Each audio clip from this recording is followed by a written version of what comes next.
There are two sides to every coin. Me! And two sides to every person. Was Robert Louis Stevenson the real Dr. Jekyll and Mr. Hyde? Next, on Nightmare, the Birth of Victorian Horror.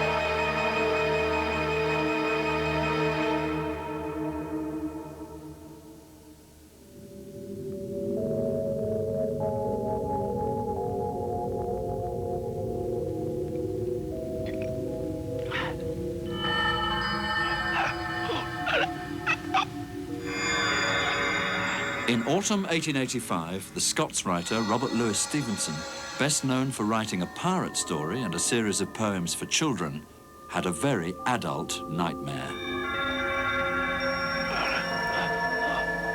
The most racking pangs succeeded, a grinding of the bones. There was something strange in my sensations.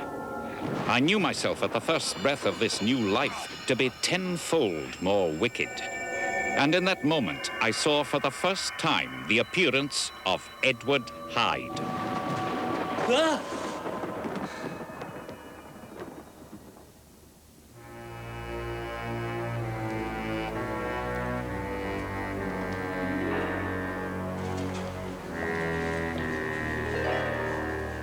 Man is not truly one, but two.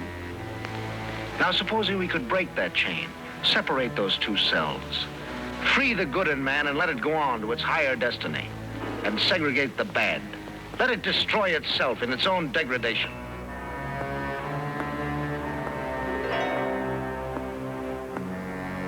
In January 1886, a story was published which redrew the map of horror.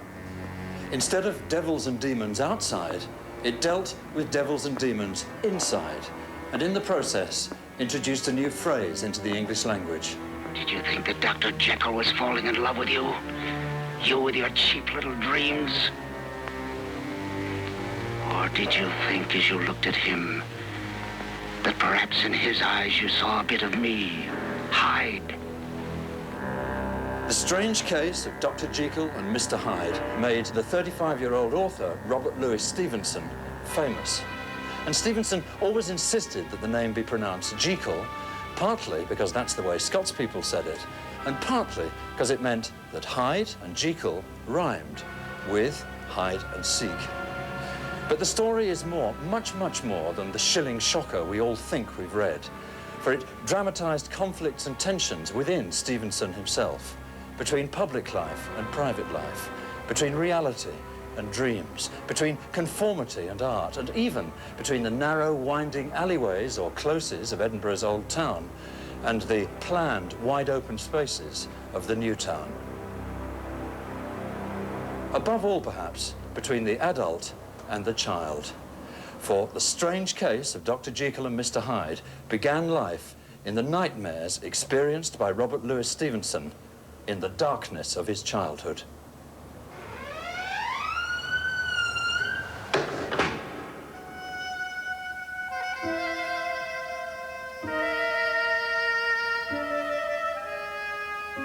At night, in the silent theatre of his mind, he would shut out the world with thoughts of romance and adventure and nightmares of damnation, weaving dreams around the wardrobe in his room.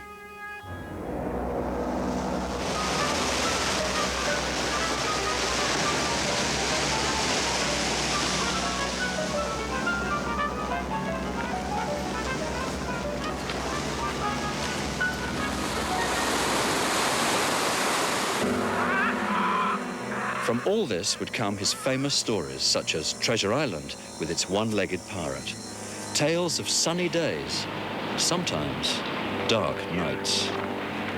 It was a joyless childhood, he later recalled, full of fear, insomnia, painful days, and interminable nights.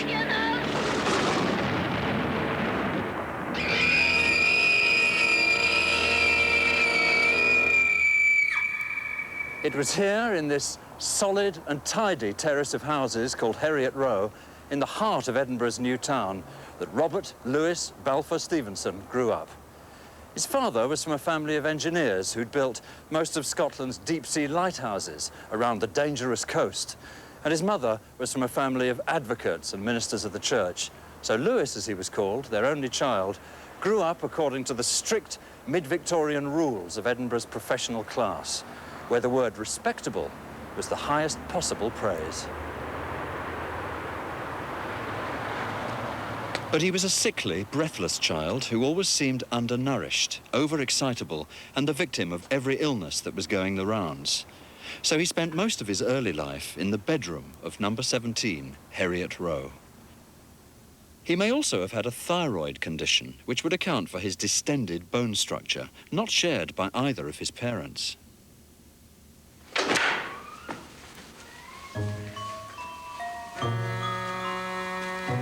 Since his mother, Margaret, was a permanent invalid at this time, suffering from weak lungs and stress, and his father, Thomas, was often away on business as a consultant to the Northern Lighthouses, Lewis's closest relationship was with his full-time nurse, a fisherman's daughter and fundamentalist Christian from Fife called Alison Cunningham, or Cummy.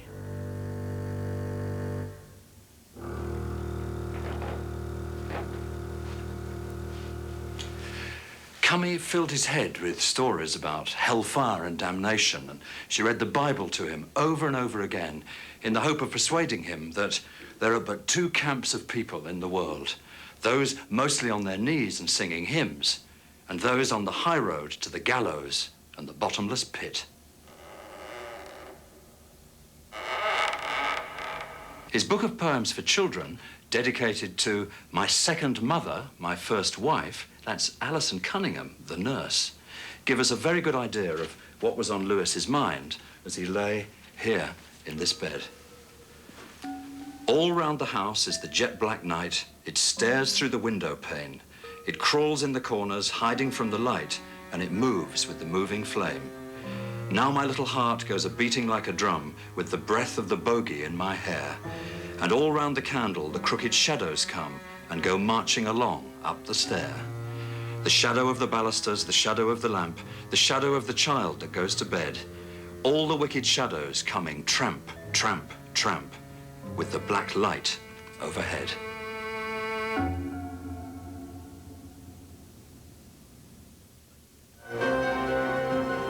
Nightmare, the Birth of Victorian Horror, will return in a moment.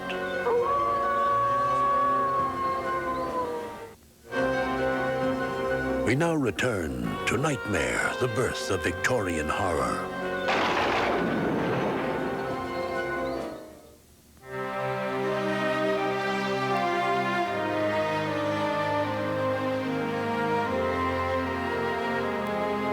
The Edinburgh Robert Louis Stevenson grew up in was a city of stark contrasts. There was the clear and bright New Town, carefully planned and laid out on a grid system of wide streets, squares, and tidy crescents.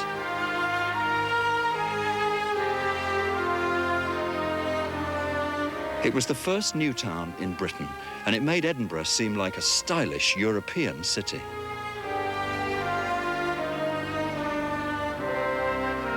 And on the other side, beyond the castle cliffs, there was the medieval Old Town, grim and dark and dangerous, with its narrow alleyways, or closes, and tall tenement buildings, or lands. Walking around the Old Town streets, Stevenson said, was like watching a derelict fall down and die.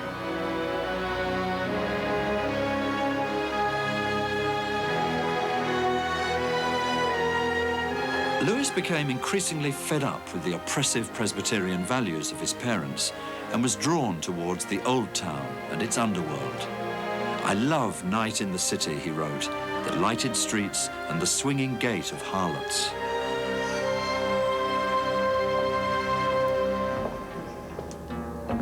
This entire city of Edinburgh, he added, leads a double existence. Remember the wardrobe in Lewis's bedroom?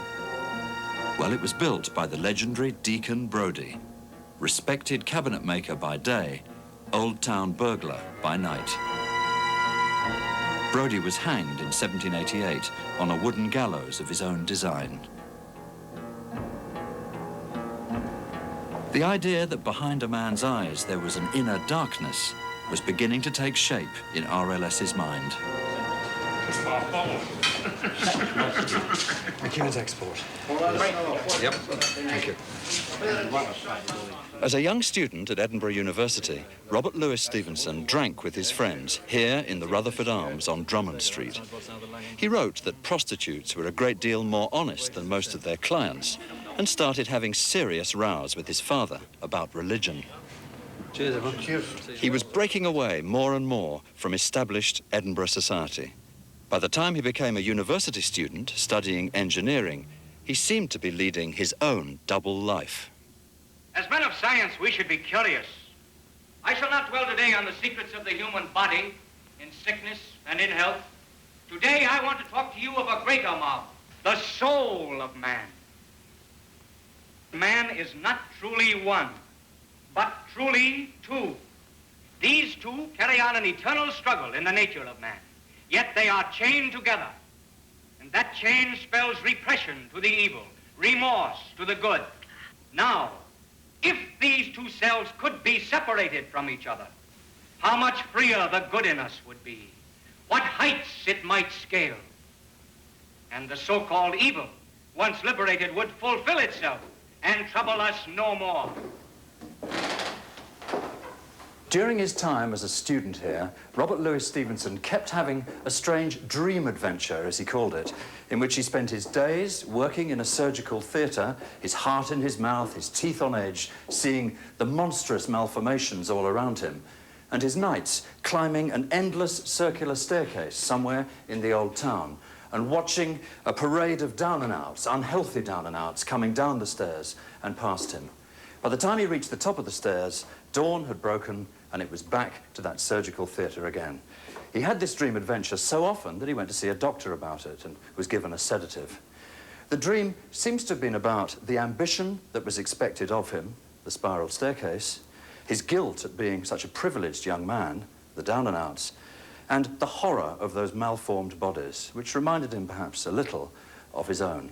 It was also about the strong medical atmosphere of the university, which was beginning to get to him. We know he spent time with fellow students in the medical faculty.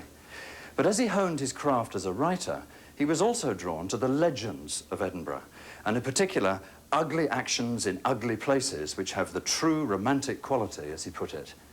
Legends such as the story of William Burke and William Hare. In the late 1820s, Burke and Hare had supplied corpses for payment to the anatomy classes of Dr. Robert Knox. And unlike others who preferred to rob graves for the purpose, and were thus known as the Resurrection Men, Burke and Hare had taken the shortcut of smothering their victims and thus supplying the freshest corpses in the business. When Burke was hanged in 1829, his own corpse was publicly dissected by the Professor of Anatomy at the university.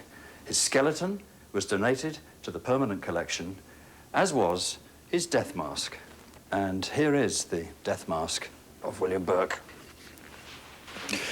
showing the marks of the rope which hanged him.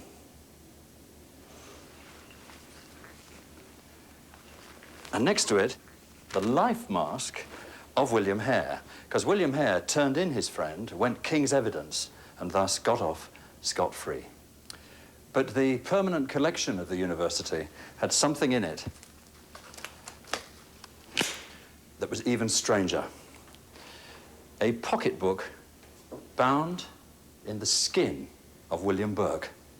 Apparently, bits of Burke were essential fashion accessories amongst senior medics in the aftermath of the story. A truly bizarre reminder of the era of the Resurrection Men.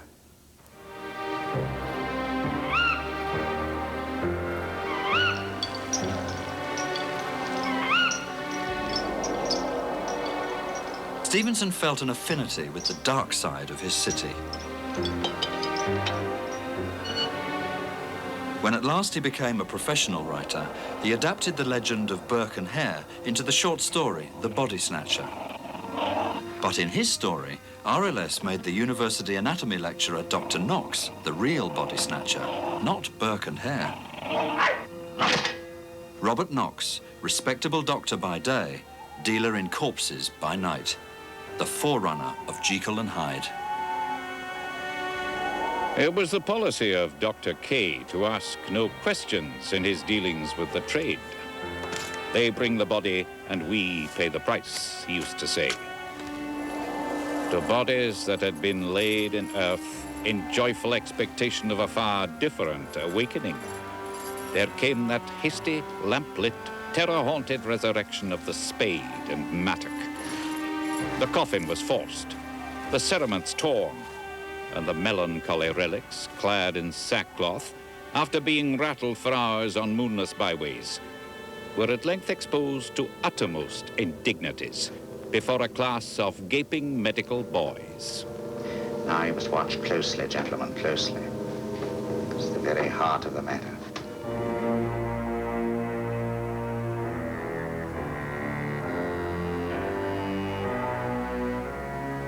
In 1873, Robert Louis Stevenson left what he called the inclement city of Edinburgh with its obsessive concern for respectability forever.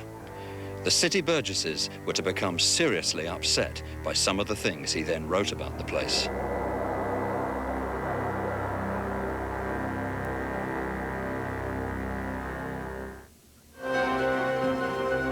Nightmare, the Birth of Victorian Horror, will return in a moment.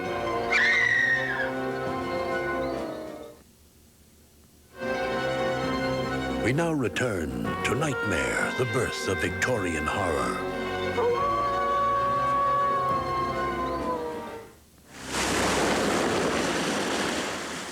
For the next 10 years, he travelled and wrote roughish guides to his journeys in France, England, and America. The Victorian equivalent of backpacking was, it seems, good for his health. Eventually, in 1884, he was advised by his doctors to move to the seaside town of Bournemouth, the unlikeliest of places, where he would write Jekyll and Hyde.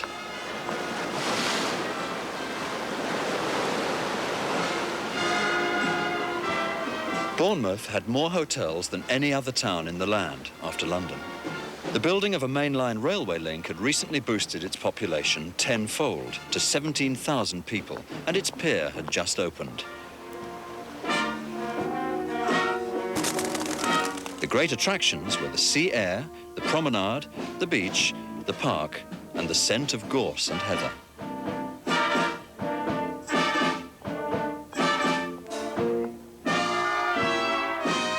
A critic wrote of Bournemouth at this time, "It has become a colony of health hunters, the home of British invalidism and British philistinism." It was about as far away from Edinburgh as you could get while staying on the mainland.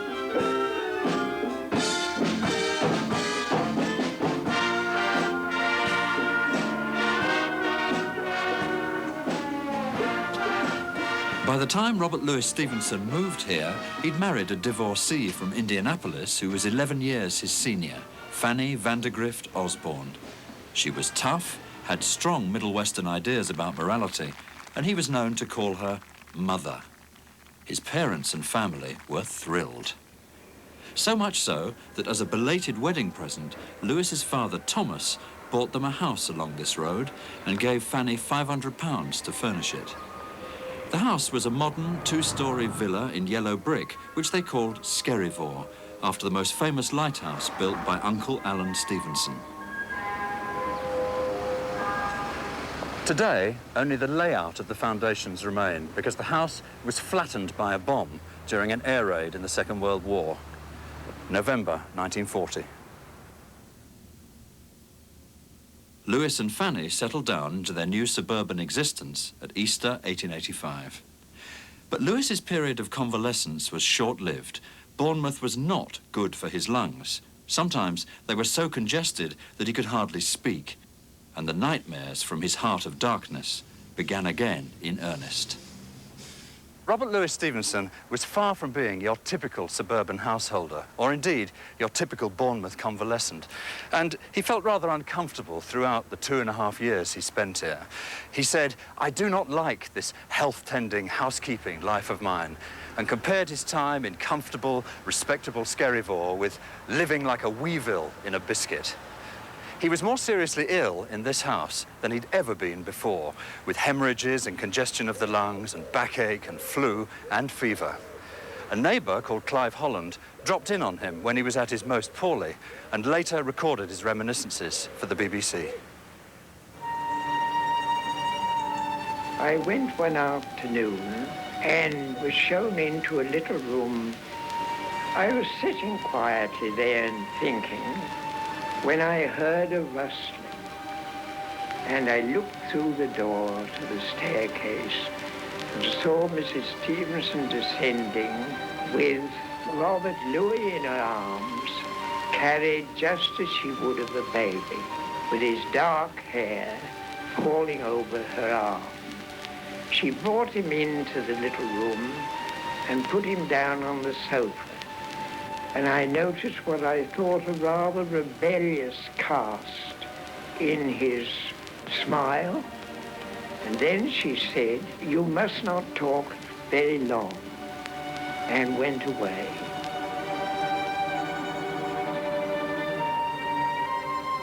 RLS was by now so ill that Fanny became his full-time nurse and protector from visitors, celebrities and autograph hunters, including some of the most celebrated artists of the day, who came to see the author of the best-selling Treasure Island, showering him with gifts which turned his provincial villa on the outside into a cluttered art gallery on the inside.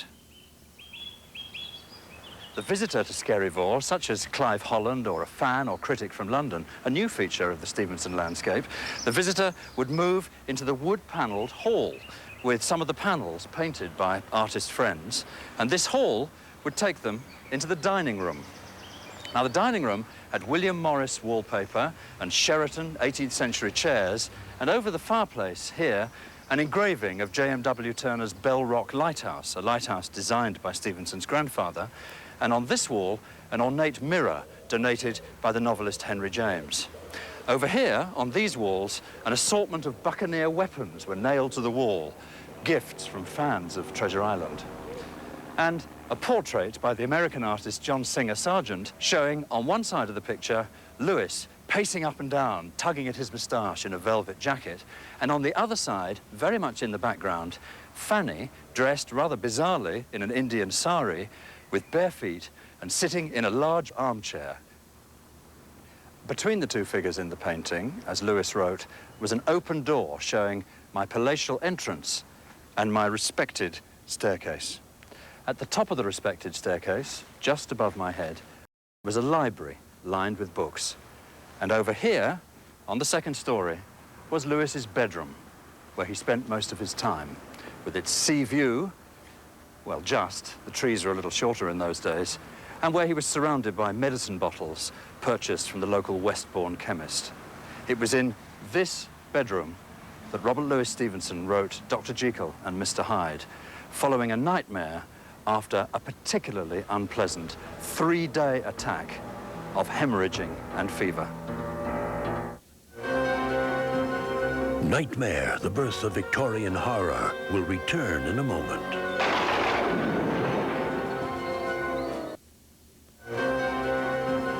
We now return to Nightmare, the Birth of Victorian Horror.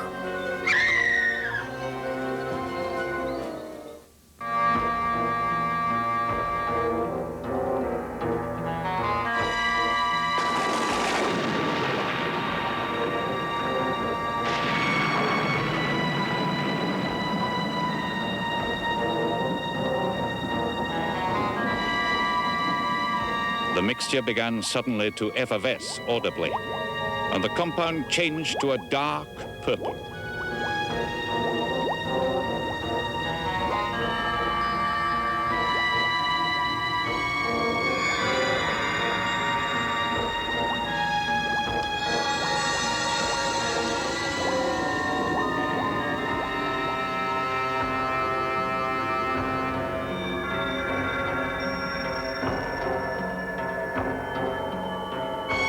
He put the glass to his lips and drank at one gulp. A cry followed. He reeled, staggered, staring with infected eyes, gasping with open mouth. And as I looked, there came, I thought, a change. He seemed to swell. His face became suddenly black. The features seemed to melt and alter. I can't wait a minute. Positively indecent. Look where it is. Your conduct was disgusting. It isn't done. It isn't done. Stevenson had been racking his brains for a story about hypocrisy and man's double being, and he was also seriously ill. Come back soon, won't you? The resulting nightmare was about Dr. Jekyll taking the powder and transforming himself into Mr. Hyde, and about how the transformation then became involuntary and uncontrolled.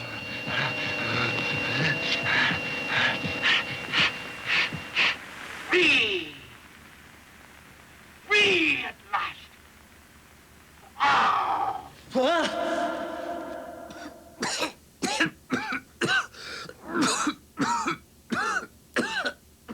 The legend goes that when Stevenson woke up, he started writing feverishly.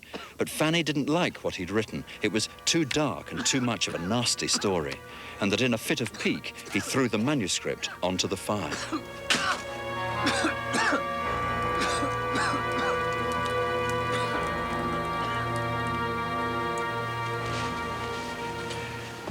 The story of the writing of Robert Louis Stevenson's Dr. Jekyll and Mr. Hyde is almost as famous as the story itself.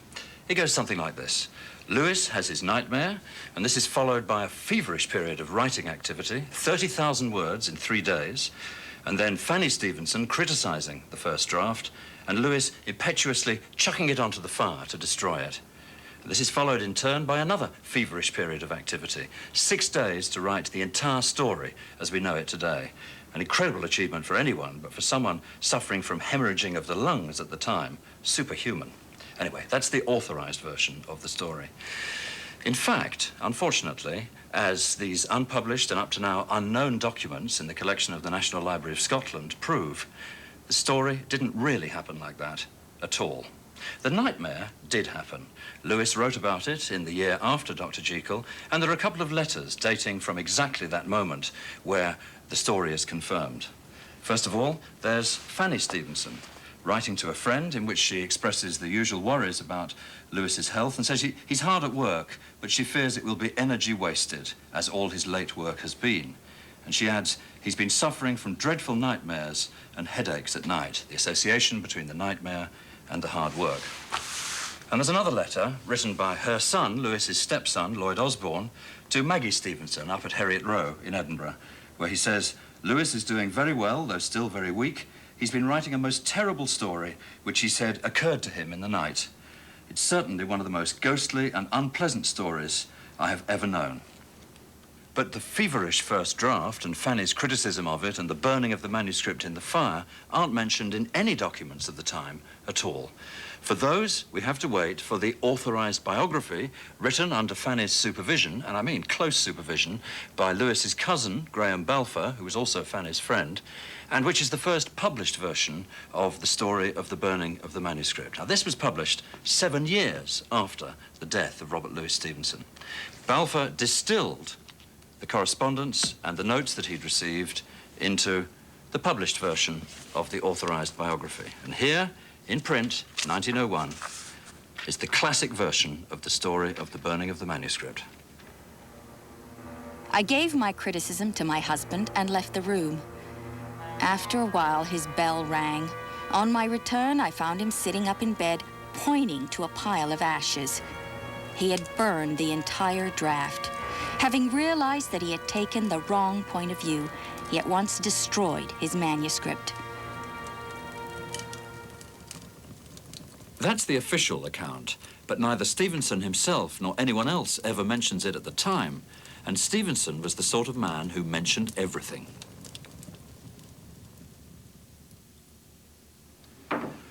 So why would anyone want to make up such legends?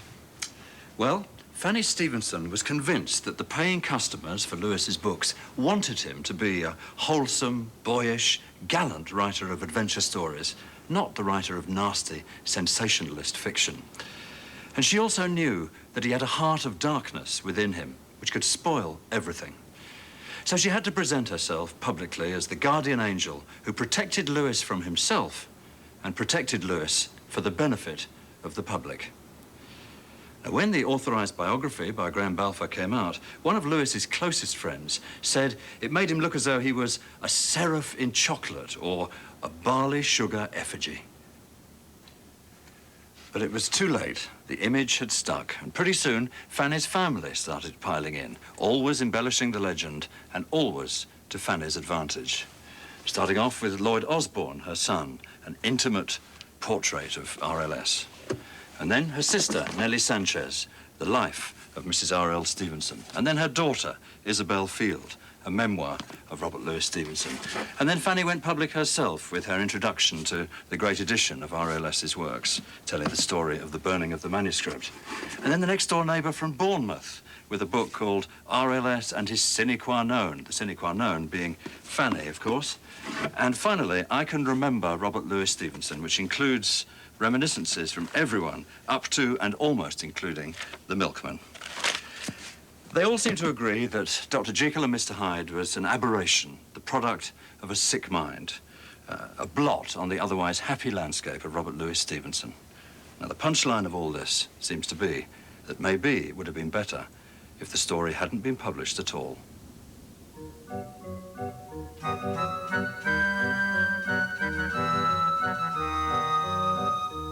But the book was published in January 1886, and after the fashionable literary critics had said it was really a morality tale rather than a horror story, so it was okay to read it, Strange Case of Dr. Jekyll and Mr. Hyde sold 40,000 copies in the next 9 months, in Britain alone. It was a respectable book about good and evil, and it was the text for sermons all over the country. But when Richard Mansfield, an American actor-manager, brought his dramatized version to the Lyceum Theatre in autumn 1888, it was to become a little less respectable.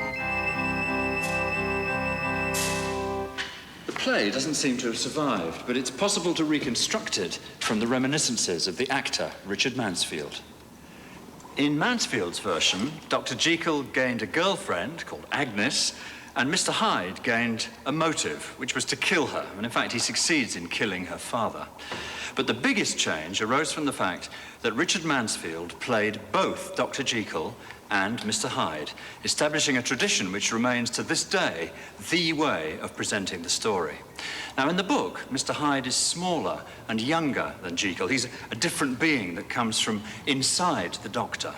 But in the play, he was the same person, and Mansfield tried to vary his performance by making Jekyll incredibly saintly and Hyde incredibly nasty. But it was the transformation which attracted all the attention.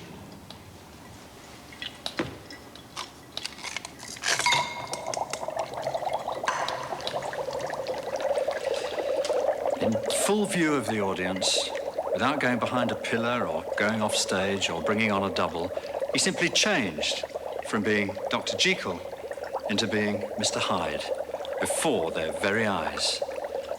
How on earth did he do it? Well, first of all, he moved from his upright posture to a slight crouch, a bit like an ape. And then his sensitive fingers turned into claws, and his voice went from normal to guttural and up in volume. I have destroyed my soul. Things like that. But above all, by use of lights and makeup, he completely changed the structure of his face. The lights gradually changed and reacted with the makeup. It was as simple as that. The most difficult bit was to know whether or not the stage manager had done his job properly, because Mansfield didn't know, just as I don't know, whether the transformation had been a success. All he could do, he said, was look out into the audience.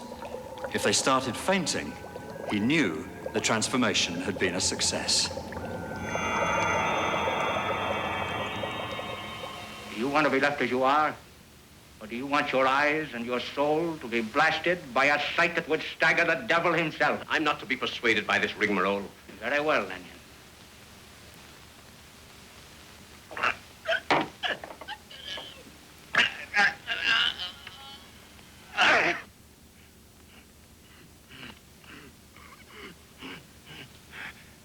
So the public now had a strong visual image of the Doctor changing into a beast, and from beast to Doctor again.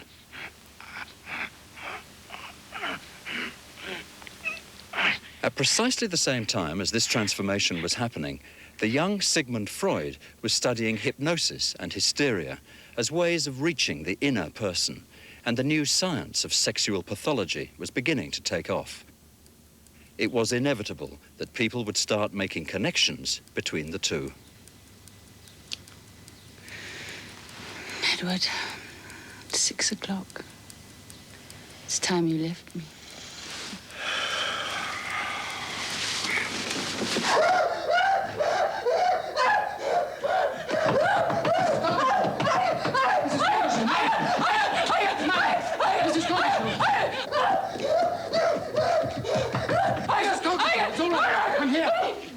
What is it? You constable, go get your inspector, please. What's going on? I don't know.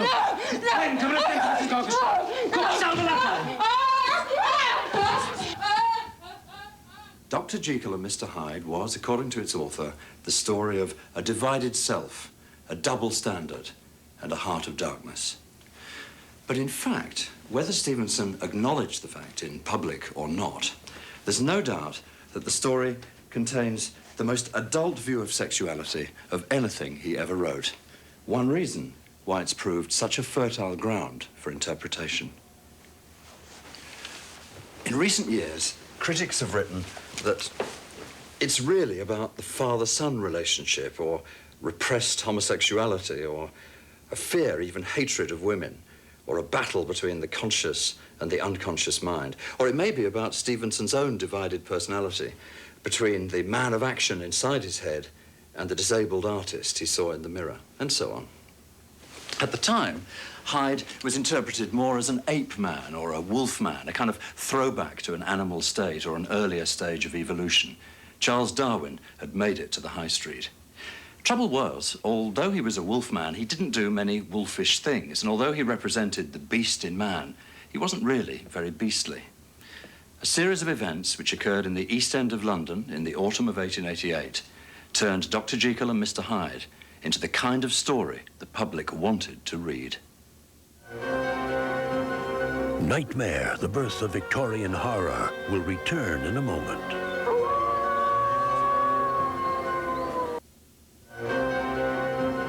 We now return to Nightmare, the Birth of Victorian Horror.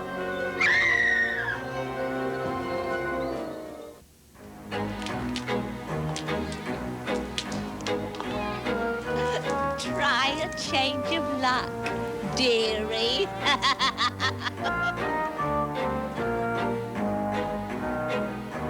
Between 31st August and 9th November, a mere 10-week period, 5 unemployed women who'd turned to prostitution were murdered and savagely mutilated by an unknown killer the newspapers dubbed Jack the Ripper in and around Whitechapel.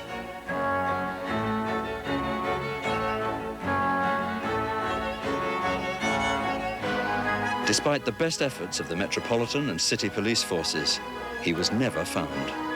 But a picture began to emerge of the sort of person this serial killer might be.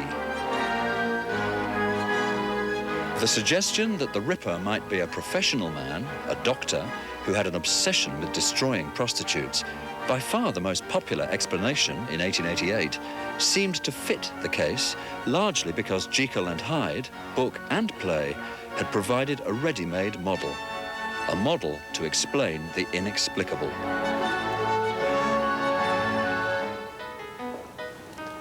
The first of the Jack the Ripper murders happened at the end of August 1888 in the East End of London, at precisely the same time as Richard Mansfield's play was packing them in the West End, and Stevenson's Dr. Jekyll and Mr. Hyde was on sale in the bookshops. They also happened at a time when the medical profession, the so-called new priesthood, was getting a particularly bad press with accusations of extreme cruelty and high-handedness and knife-happy surgeons taking advantage of vulnerable women in front of leering medical students. The result of all this was that the Whitechapel murders and Dr. Jekyll and Mr. Hyde became completely confused in the public mind. One member of the public wrote to the police suggesting that the actor Richard Mansfield had to be the prime suspect because his transformation and frenzied performance were so very convincing. Another suggested more seriously that the sensational drama might have put ideas in the Ripper's mind in the first place. Well, Richard Mansfield responded in great style by closing the play with a benefit performance for the Bishop of London's fund to establish a laundry to give employment to the homeless of the East End. He stood on the stage on the last night and said, "There are horrors enough outside." For your own sake, Lanyon, do you want to live on as you have? Or do you want to have your safe peace, your reason even, blasted by a sight that would shock the lowest fiend in the inferno? In the story, Mr. Hyde is not a sexual murderer. Like the Doctor, he doesn't mix with women of any description. He just seems plain evil, and he lives in Soho, in the West End of London. But from now on, all that would change. In every future adaptation, Mr. Hyde would become a sexual murderer. Hyde the Ripper, a killer of prostitutes and a fiend who haunts the fog-bound East End of London. What I want, I get. You'll come with me.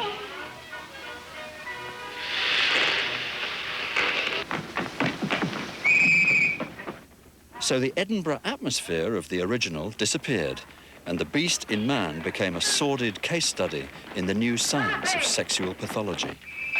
Dr. Jekyll and Mr. Hyde had been remade to suit the public's darkest expectations of them. In the process, a fear, even hatred of women had been added to the recipe. And Jekyll became Jekyll, the movie pronunciation. There. There he is. There's your man. The story was, by now, quite literally well beyond its author's control. Up there's your man. The experiment was irreversible. Look!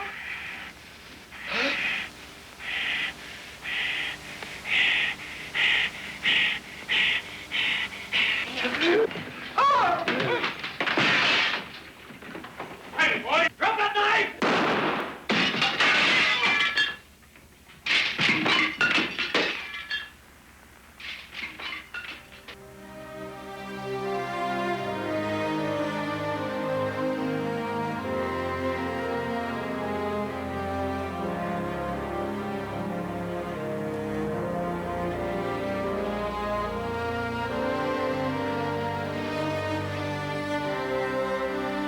Amongst highbrow literary critics, by contrast, the book remained a straightforward morality tale, and Edinburgh's wayward son, who'd left the city behind him, was reclaimed into the role of honour. But the question was, which image of Stevenson would get into the history books? Dr. Jekyll or Mr. Hyde? When members of the Edinburgh establishment decided to erect a monument to the genius of Robert Louis Stevenson about a decade after his death, as a sign that they'd almost forgiven him, here in the august, if slightly gloomy surroundings of St. Giles Cathedral, they commissioned a huge bronze relief sculpture of an artist saint suffering nobly and stoically, as was the fashion at the time, for his art.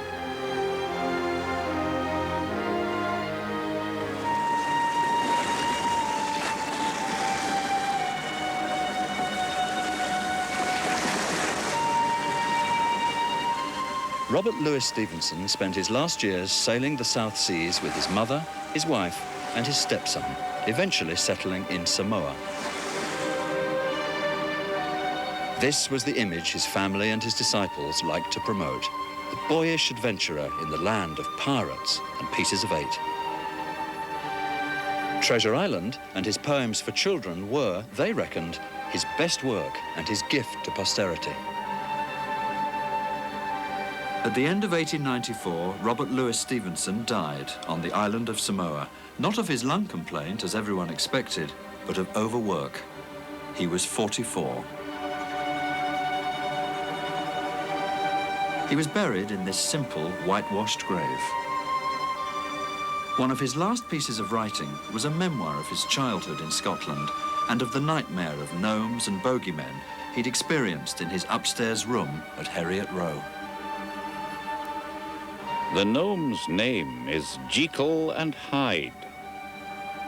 I believe you will find he is likewise quite willing to answer to the name Stevenson.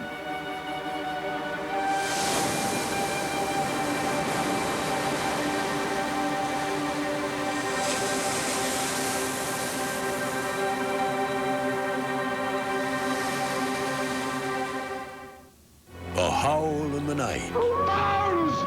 Let loose the pack! The Hound of the Baskervilles. Next time on Nightmare, the Birth of Victorian Horror.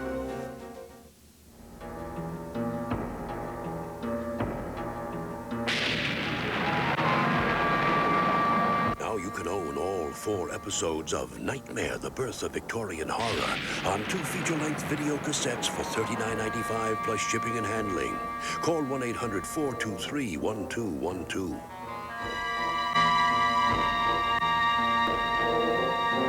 Tomorrow night, America's Castle shows that life in the Windy City can be a real breeze in the mansions of Chicago at 10 Eastern, 11 Pacific. Now, Nightmare is next with the legendary Hound of the Baskervilles on A&E.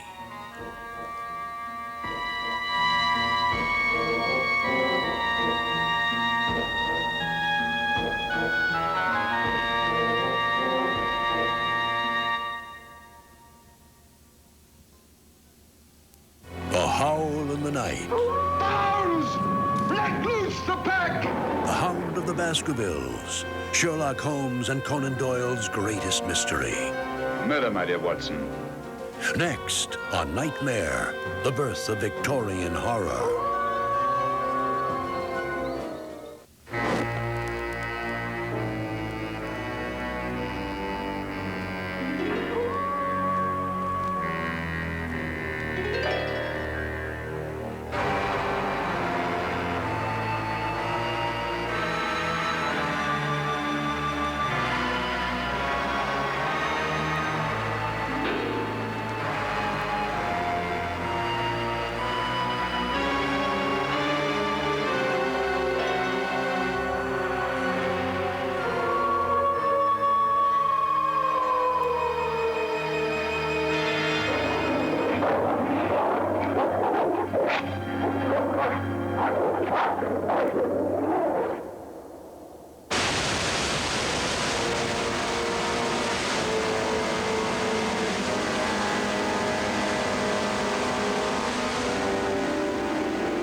Sherlock Holmes died in 1893 after chasing the arch-criminal Professor Moriarty halfway across Europe, via the lakes of Switzerland and up into the Alps, to the village of Meiringen, famous for the spectacular falls of Reichenbach, which thunder down the mountainside.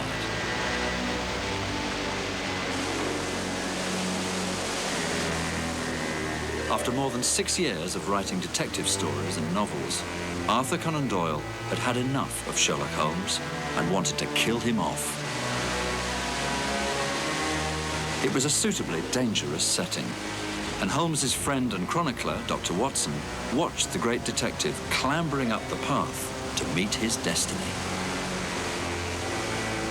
It is indeed a fearful place. The torrent, swollen by the melting snow, plunges into a tremendous abyss, from which the spray rolls up like the smoke from a burning house.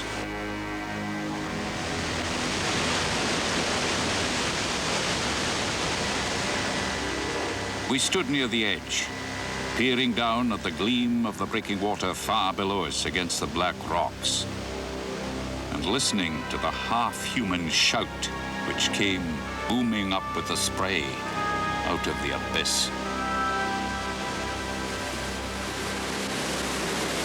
Dr. Watson's last view of Sherlock Holmes was of him standing with his back against a rock, arms folded, gazing down into the rush of the Reichenbach Falls. After that, Watson was called down to the little village of Meiringen below, while Holmes settled his account with Professor Moriarty, the Napoleon of crime and head of the most powerful syndicate of criminals in Europe. Their meeting turned into a hand-to-hand fight, which then led to them reeling over the edge of the precipice, locked in each other's arms, and plunging into the dreadful cauldron below.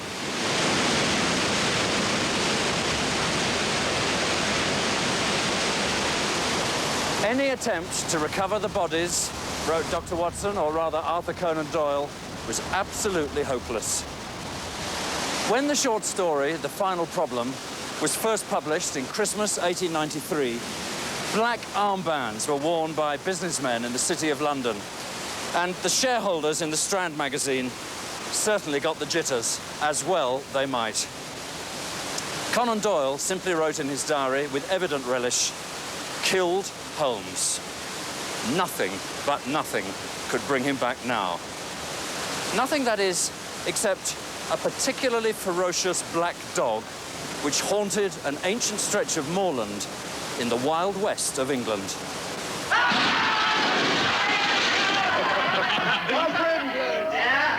Know then the legend of the Hound of the Baskervilles.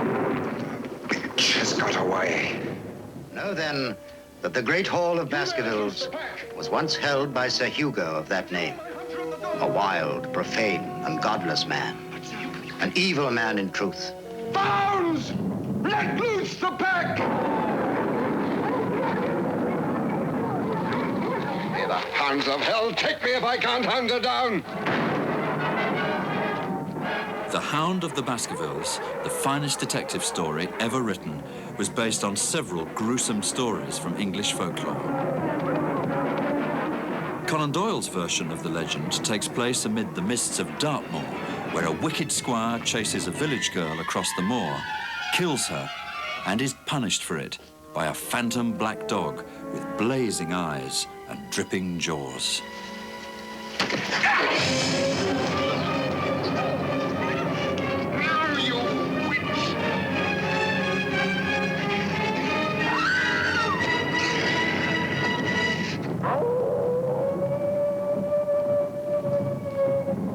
So the curse of Sir Hugo came upon the Baskervilles in the shape of a hound from hell, forever to bring misfortune to the Baskerville family.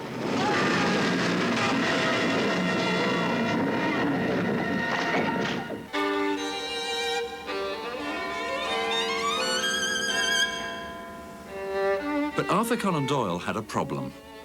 Only one character was capable of confronting such a formidable adversary. It was time for the most famous detective in English fiction to rise from the dead.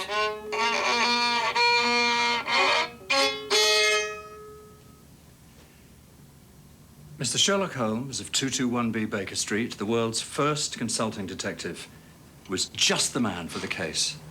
Not only did he have a hard-nosed attitude towards legends like these. Do you not find it interesting, is the question? Only to collectors of fairy tales is the answer. But he also had a strong streak of the romantic in him, which made him respond to the weird atmosphere of the moor.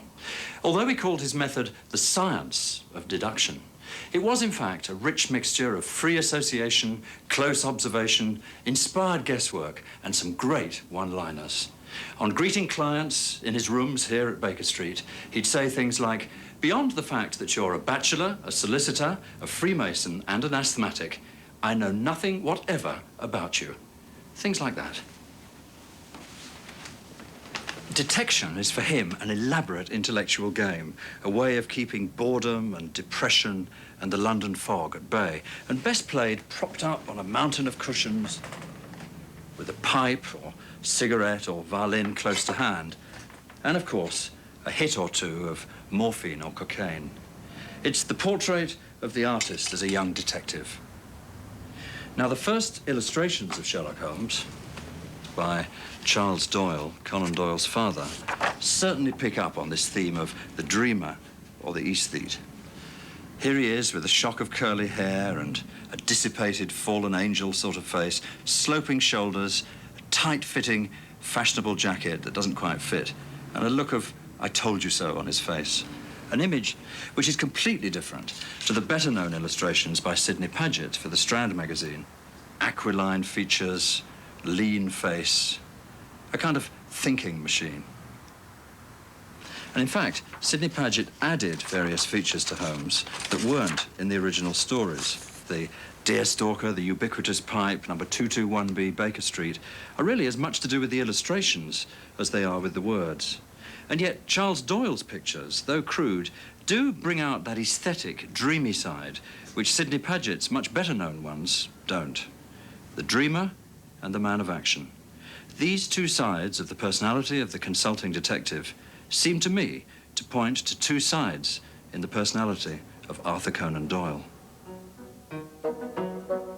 Arthur Conan Doyle had created the most famous fictional detective in the world with his science of deduction, based in part on the observation of symptoms or clues which he'd learned as a medical student in Edinburgh University. He'd been a general practitioner throughout the 1880s, but his writings had attracted much more attention than his surgery hours, and so he'd become a full-time writer instead. Success as an author meant he could indulge his growing interest in spiritualism. The paradox is that while Sherlock Holmes remained the great rationalist, his creator, Conan Doyle, was fascinated by the spirit world and the paranormal, and was to become the greatest personality or crusader the spiritualist movement ever attracted. By the early 1900s, it had become a fashionable craze to dabble in. Just as Sherlock Holmes was both a rationalist and a romantic, so Conan Doyle believed in the supernatural and simultaneously invented a character who explained it all away. The only Holmes novel which brought the two together was The Hound of the Baskervilles.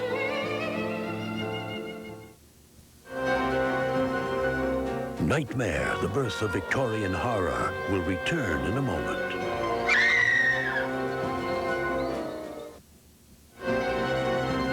We now return to Nightmare, the Birth of Victorian Horror.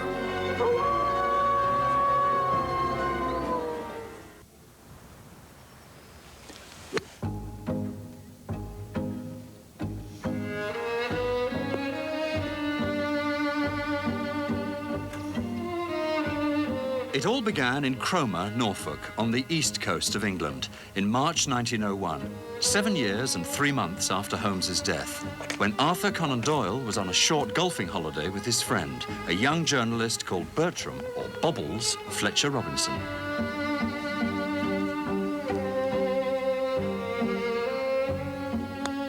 One tea time, when the wind from the North Sea was blowing too strongly for the usual round of golf, the two men repaired to the sitting room of their hotel, the Royal Links.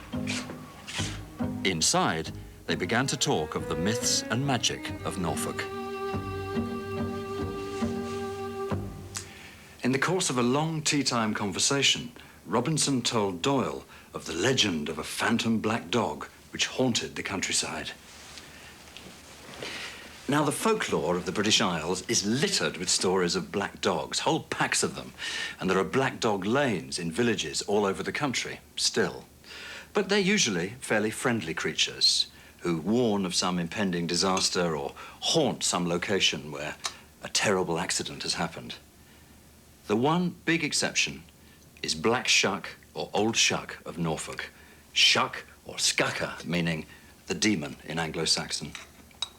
Old Shuck was said to come out at dusk, a huge, shaggy creature the size of a calf, easily recognizable because of his saucer-shaped eyes, weeping red fire. No one who caught sight of Black Shuck or felt his breath on the neck would survive until daybreak. Black Shuck is one of the most ferocious dogs in the whole of English folklore, and it's likely that Fletcher Robinson brought him up in the course of the conversation.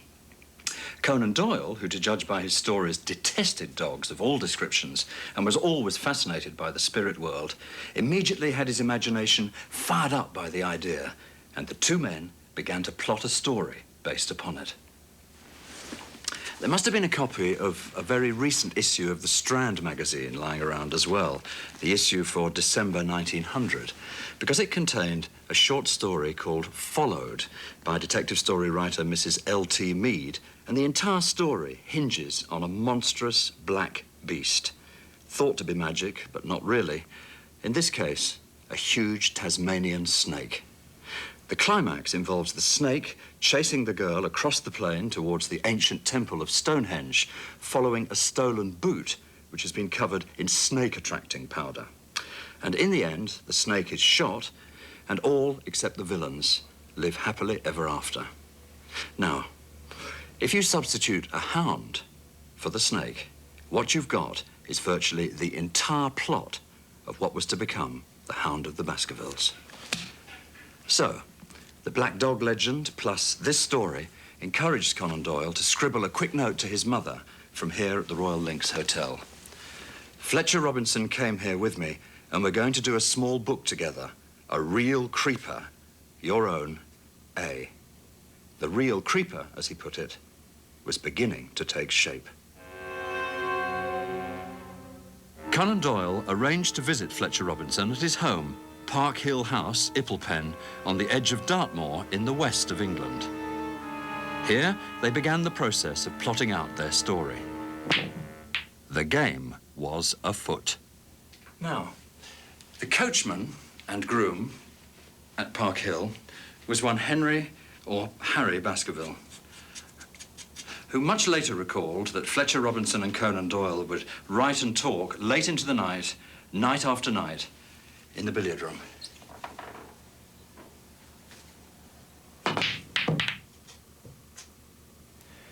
Harry Baskerville, meanwhile, sat and watched and listened while he polished his master's boots, and he always reckoned that Fletcher Robinson had actually written whole chunks of the finished story, notably the manuscript of 1742 describing the curse of the Baskervilles and the wicked ways of Hugo, and that Conan Doyle and Fletcher Robinson had both asked him for permission to use his name in the story. So, Sir Henry Baskerville was based on plain old Harry.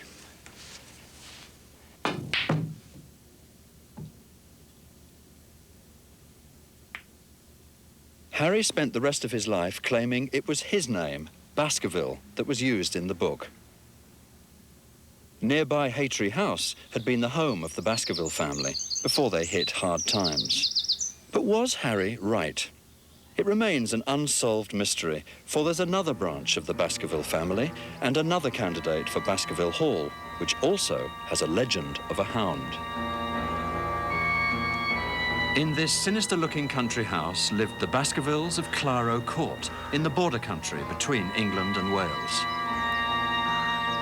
Their family coat of arms shows prominently a creature with a broken lance pointing upwards through its mouth and 5 drops of blood. It was said by some to refer to a family legend of a faithful hound who warned the heir of the Baskervilles that a wolf was at the door. His master got so fed up with the hound's whinging that he drove the shaft of his spear through the hapless creature's neck before he'd realized his mistake. There really was a wolf at the door. From then on, whenever a Baskerville died, the hound would materialize at night, complete with spear. Difficult one. Anyway, the story goes that Arthur Conan Doyle came to stay here in the Welsh border country in 1897 or 1898, visited Claro Court, and subsequently asked the Baskerville family if they minded him using their name for his novel. They agreed, it said, on the strict condition that he relocate the story elsewhere, for fear that any stigma might attach to the family, and to keep the tourists at bay. The Hound of the Baskervilles, it seems, was bad for their image. From here on in, the plot most definitely thickens. For the Baskervilles of Claro Court intermarried with their neighbours, the Vaughans of Hurgist or Hargist Court, a few miles away. a farmhouse which is all that remains of what was once a great medieval border castle. The Vaughans most certainly had a legend of a black dog associated with their family, a huge and vicious supernatural boar hound. The legend was attached to one Thomas Vaughan, who terrorized the local priests and farmers until his death in 1469. In the early 13th century church at nearby Kington, in the South or Vaughan Chapel, is this magnificent tomb. It shows two life-sized figures, Thomas, or Black Vaughan, and next to him, his wife, Eleanor Gethine, or Eleanor the Terrible, both carved in alabaster. Now, Thomas Vaughan doesn't look that sinister, but then again, as Dr. Watson says when he looks at the portrait of Hugo Baskerville, it was not a brutal countenance, but it was prim and hard and stern. Over on the wall opposite is the family memorial of the Vaughan family, which shows how the Vaughans and the Baskervilles intermarried on various occasions, and might explain how the legend of the black dog was transferred over time from one family to the other. Now, whether or not Conan Doyle really did visit this neighborhood and pick up on the local folklore from the locals, there is in fact some hard evidence of a connection which has only recently been rediscovered. And it comes from the editor of the Strand magazine, no less. He wrote, sometime after the event, that Fletcher Robinson's main contribution to the story had been, and I quote, to introduce Conan Doyle to the tradition of the fiery hound in a Welsh guidebook. So he did know all about the Welsh connection, but not from Welsh people. And if this is true, the hound isn't Black Shuck of Norfolk, but the hound of the Vaughan Baskervilles of Hurgist Ridge, transposed to Dartmoor. Nightmare, the Birth of Victorian Horror, will return in a moment.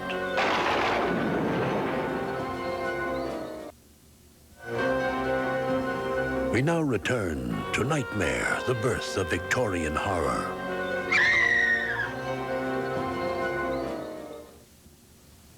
To begin a week of detailed research for their book, Harry Baskerville drove Conan Doyle and Fletcher Robinson around Dartmoor in a horse-drawn coach.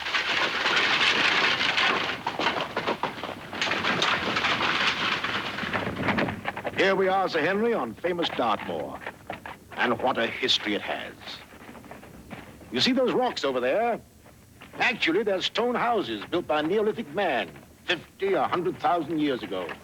And over there, beyond that hill, those dark spots, that's the great Grimpen Mire, as treacherous a morass as exists anywhere. Thousands of lives have been sucked down into its bottomless depths.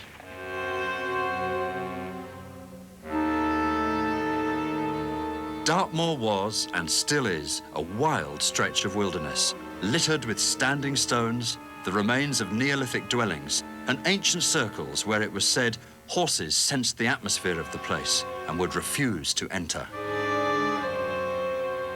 Victorian writers who loved to collect folk tales and legends found more of them on Dartmoor than virtually anywhere else in Britain, and Fletcher Robinson, who was a local landowner, had quite a collection.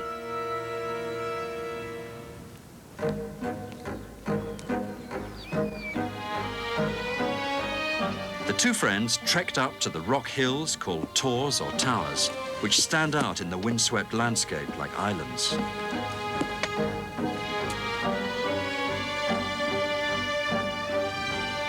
From the top, an observer could watch anything that moved for miles around.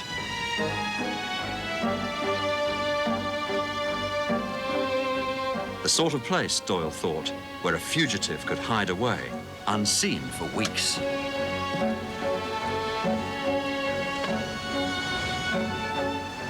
Arranged below them, they could see the Neolithic stone circle of Grim's Pound. Grim was an Old English nickname for the pagan god Odin, and so Grim's Pound came to mean, in Christian times, the enclosure of the devil.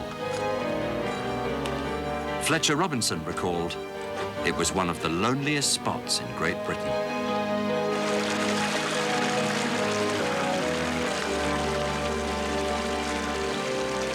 The They passed the then working shallow tin mines with their chimneys, shafts and surrounding cottages. The mining industry on Dartmoor went back hundreds of years, an attempt to turn the wilderness into a working landscape. Fletcher Robinson and Conan Doyle began to weave the atmosphere of the landscape and the stranger features of the moor into their story.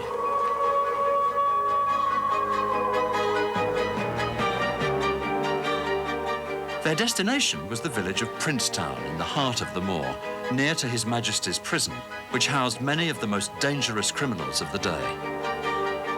Very sad, said Conan Doyle, but it gave them the idea for another twist or clue which went into the plot.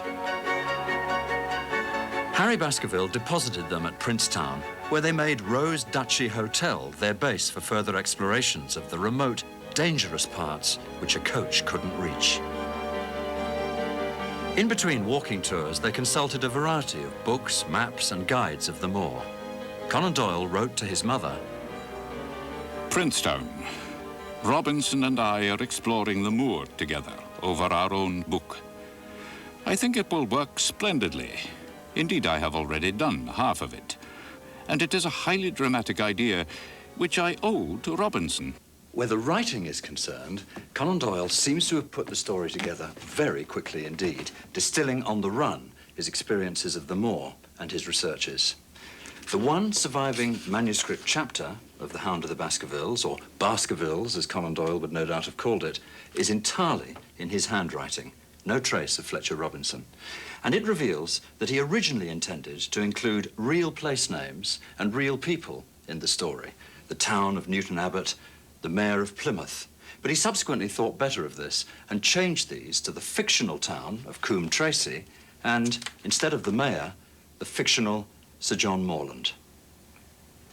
So Conan Doyle was transforming his impressions of the moor and his researches into fiction and drama in the actual process of writing. As Fletcher Robinson put it, Dartmoor, the great wilderness of rock and bogs that cuts Devonshire in two parts, certainly appealed to Doyle's imagination.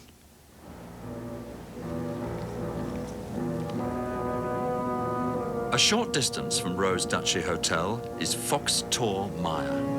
It's truly one of the most treacherous and deceptive places on the moor. Concealed beneath an innocent-looking pillow of moss and grass lie deep pools of foul, muddy slime.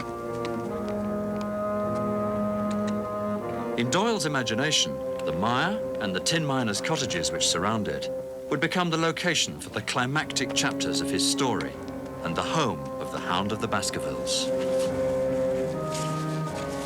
You notice those bright green spots? That's the Great Grimpen Mire. A false step yonder means death to man or beast.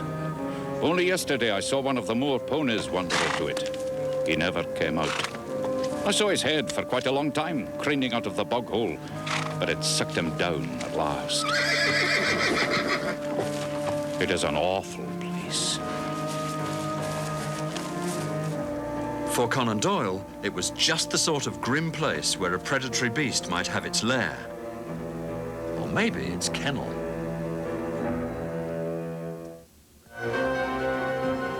Nightmare, the Birth of Victorian Horror, will return in a moment.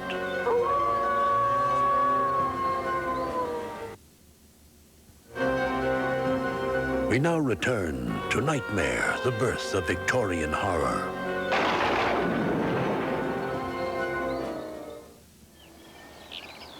At this stage in their researches, Fletcher Robinson must have mentioned a piece of West Country folklore which would really have set Conan Doyle's imagination on fire. Another phantom hound, this time a local one which terrorized the neighborhood around Buckfast Lee. A Dartmoor legend of the wicked squire Richard Cabell, or Cable, buried near Buckfast Abbey in about 1672.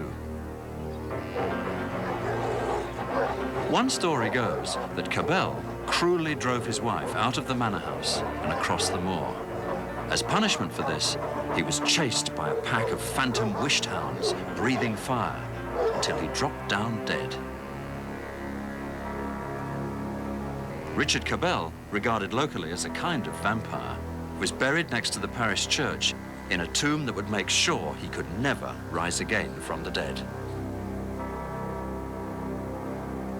The legend still has it that if you walk 13 times around this graveyard anti-clockwise and then place the tip of your little finger in this keyhole, the hungry vampire will bite it off. Because the diabolical squire is still trying to get out. To enter this tomb at all is to take one hell of a risk.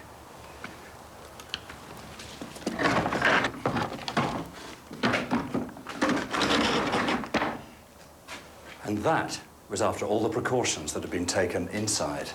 Because to prevent Cabell even being tempted to rise from the grave, his coffin was put inside a stone box with this great stone slab placed on it, and it was said an iron stake hammered through his heart to nail him down. And here, in 1672, the year the squire died, the stonemason carved the single word Ricus, or Richard, but didn't manage to carve the following word, Cabell. Was he interrupted in his work? Did he feel just behind him some great black beast shaped like a hound before he ran for his life?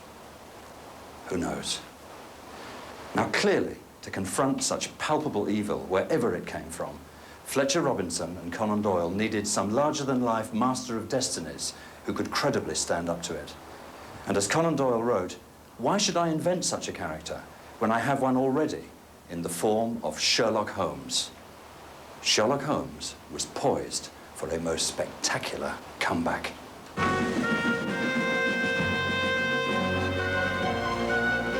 Sir Charles lay on his face, his arms out, his fingers dug into the ground, and his features convulsed with some strong emotion, to such an extent that I could hardly have sworn to his identity.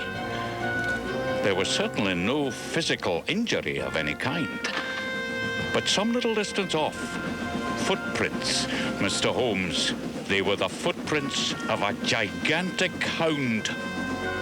They were the footprints of a gigantic hound. Now, those words must be among the most dramatic chapter endings in all of literature, a real page-turner. Because Dr. Watson says at the beginning of the next chapter, I confess that at these words, a shudder passed through me.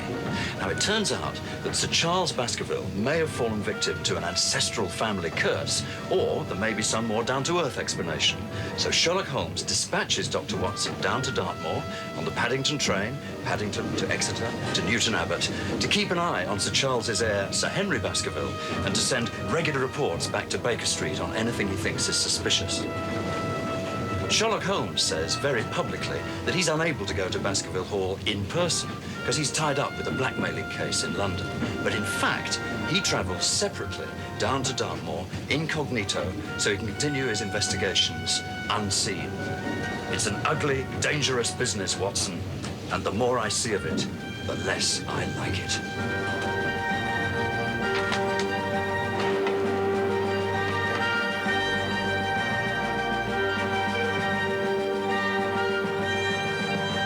And now, if you look, Baskerville Hall, the home of your ancestor, Sir Henry.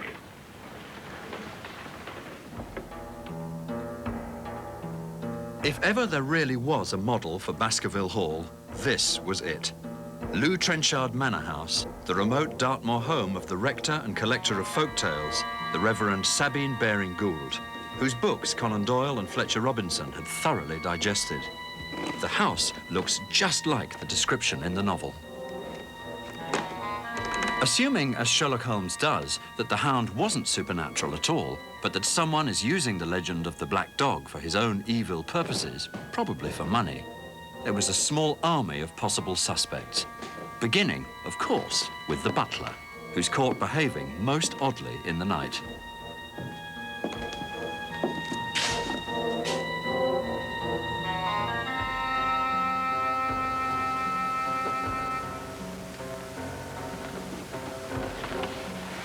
What are you doing, Barrowman?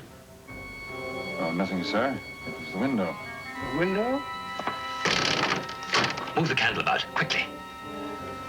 I'll swear I saw a light out there on the moor as soon as you picked up the candle. There's someone out there signaling to the house. Come on. Then there's the apparition on the moor who seems to be making signals to the butler, but who turns out to be an escaped convict from Princetown Prison and the butler's brother-in-law. And there's the equally mysterious figure whom Dr. Watson has sighted near the Neolithic huts at Grimspound, not to mention several eccentric locals, including a butterfly collector called Stapleton. All of them possible murderers, if indeed it is a case of murder. Sir Henry, meanwhile, will insist on wandering around the moor at night, despite being warned against it.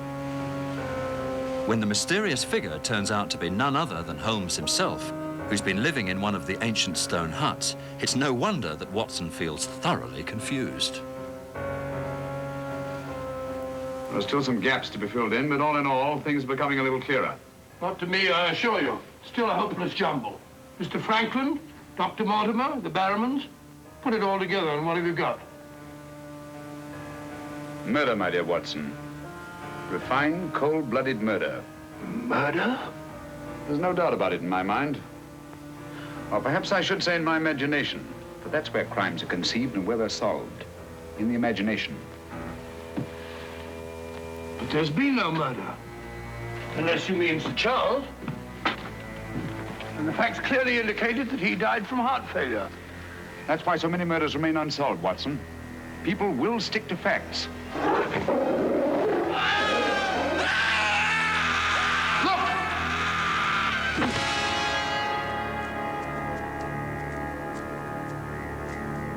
It's Henry!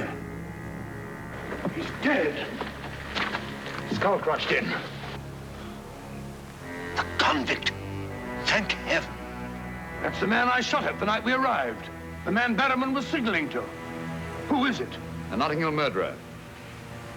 He escaped from prison last month. Been hiding on the moor ever since.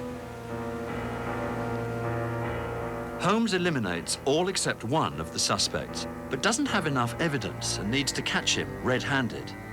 So the detective arranges for Sir Henry Baskerville deliberately to walk across the misty moor at night in order to flush out the murderer, with cliffhanging results.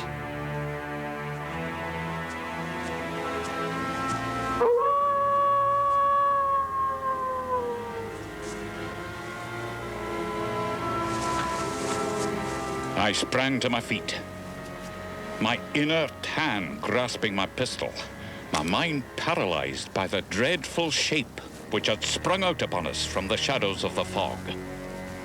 A hound it was, an enormous, coal-black hound. He's come. But not such a hound as mortal eyes have seen. Fire burst from its open mouth. Its eyes glowed with a smouldering glare. Its muzzle and hackles and dewlap were outlined in flickering flame. Holmes and I both fired together, and the creature gave a hideous howl. He did not pause, however, but bounded onwards.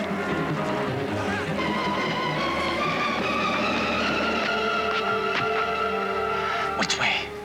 For heaven's sake, which way? There. No, there. Far away on the path, we saw Sir Henry looking back, glaring helplessly at the frightful thing which was hunting him down. But the next instant, Holmes had emptied 5 barrels of his revolver into the creature's flank.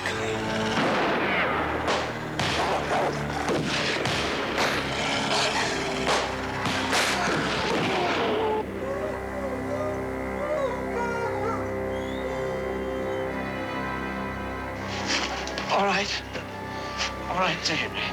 The hound is dead. Doctor. Watson. Yes, Doctor. The hound turns out to have been purchased at a pet shop in the Fulham Road in London and covered in phosphorus paint to enhance its terrifying appearance. So in the story, ancient folklore and horror give way to modern crime. Phosphorus? And Holmes is there in the final pages to explain it all away. The person who wanted to snuff out your life, Sir Henry, was the same one who plotted to kill your uncle. He wanted to get you both out of the way so that he could lay claim to this place, to the whole Baskerville estate. In tracing back his lineage, he discovered not only that he was the next of kin, but also learned of that old legend about the Hound. So he brought the Hound to life. You knew this was going to happen? How could you know? The most amazing instance of a throwback that I've ever seen.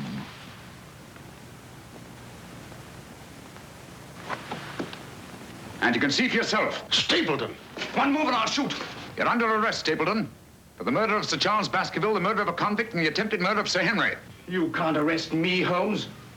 One move from any of you and I'll blast you all to kingdom come.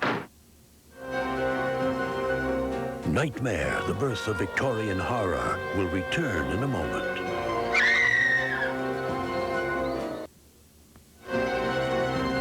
We now return to Nightmare, the Birth of Victorian Horror.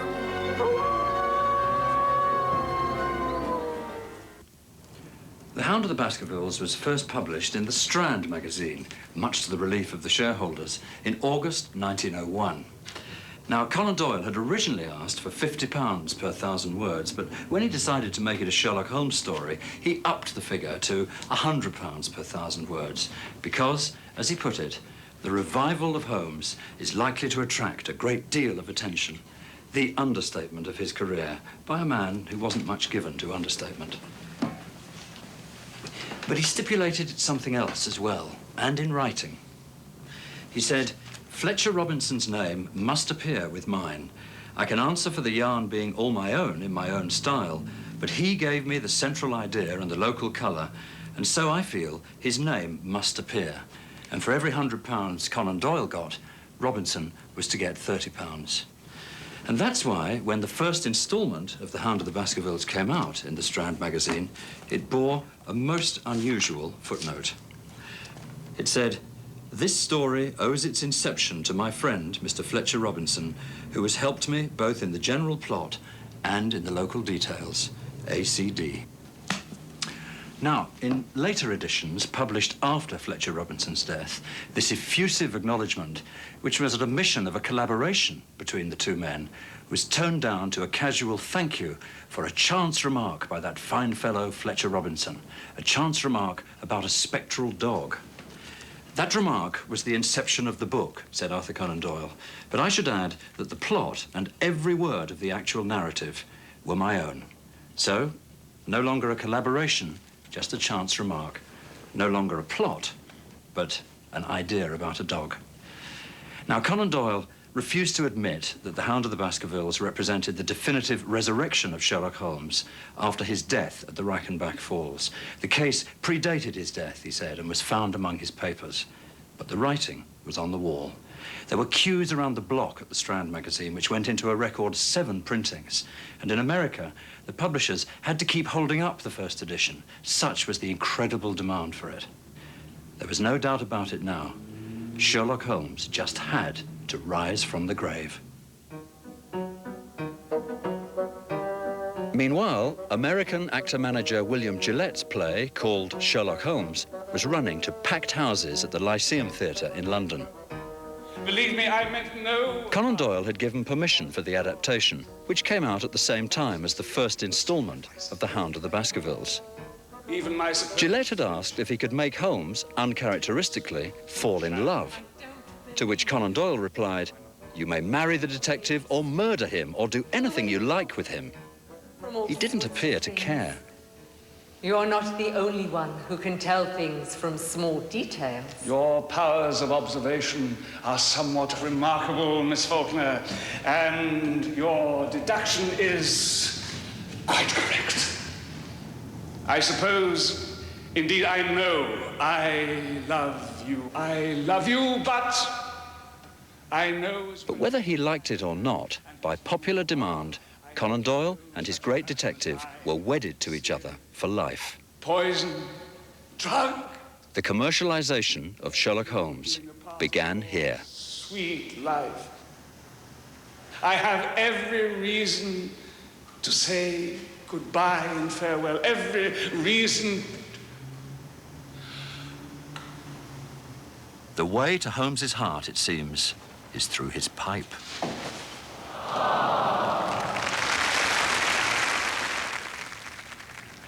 So why has the story been so successful? Reckoned by most people to be the finest detective story in the English language. Is it because of Sherlock Holmes? Well, as a rival Victorian author put it in an outrageous pun, Though he might be more humble, there's no police like Holmes. And he's on top form in The Hound of the Baskervilles. Eccentric, clever, a heroic individual. His rest since the Reichenbach Falls has evidently done him good. Even in the world of today's fictional law enforcers, with their heavy artillery, who tend to be policemen rather than armchair detectives, players rather than gentlemen, there's still no police like Holmes. In all the excitement, the contributions of two men had been largely forgotten. Bertram Fletcher Robinson certainly contributed to the book and may well have done a lot more. Harry Baskerville showed his master and Arthur Conan Doyle around the moor and always claimed that he donated his name to the story. This was one of his proudest possessions, a copy of the first edition inscribed, "To Harry Baskerville from Fletcher Robinson, with apologies for using the name." That's the name, note, not your name. The name could equally well apply to the Baskervilles of the Welsh border country. Had Conan Doyle downgraded Harry Baskerville's contribution and that of his master? Or had he cleverly covered up the identity of the Welsh Baskervilles, as he had undertaken to do? Complicated, my dear Watson.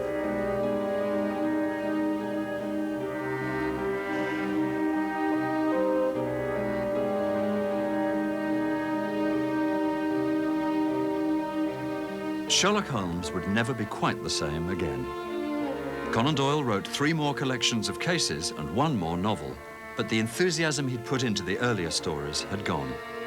He dropped the detective's more eccentric personal habits, the drug-taking, the bohemian way of life, and made him seem much less interesting. Conan Doyle wrote more and more about his other interests, but never attempted to mix his 2 lives, the rational and the spiritual, again.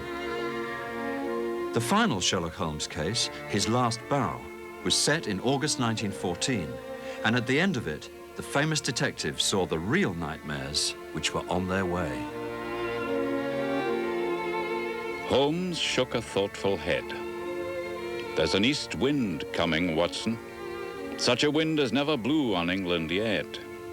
It will be cold and bitter, and a good many of us may wither before its blast. But it's God's own wind, nonetheless. Start her up, Watson.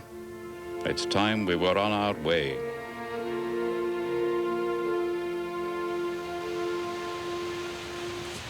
The withering east wind, which Sherlock Holmes predicted in August 1914 would blow on England, was soon to become a cataclysm. Here in the valley of the Somme, 2 years later, over 500,000 Allied troops were killed or wounded in a single military engagement, 60,000 of them on the first morning.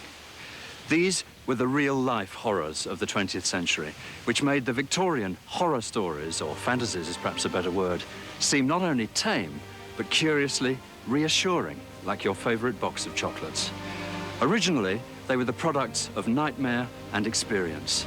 They became landmarks in what's been called the geography of inexperience, with only a minimal connection with the real world.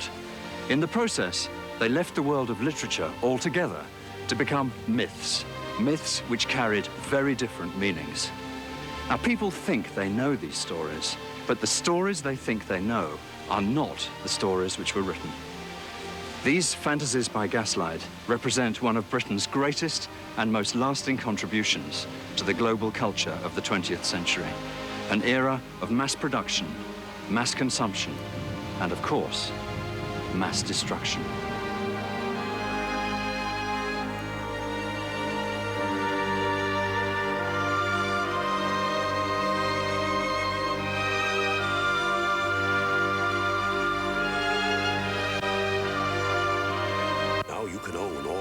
Episodes of Nightmare, the Birth of Victorian Horror on 2 feature-length video cassettes for $39.95 plus shipping and handling.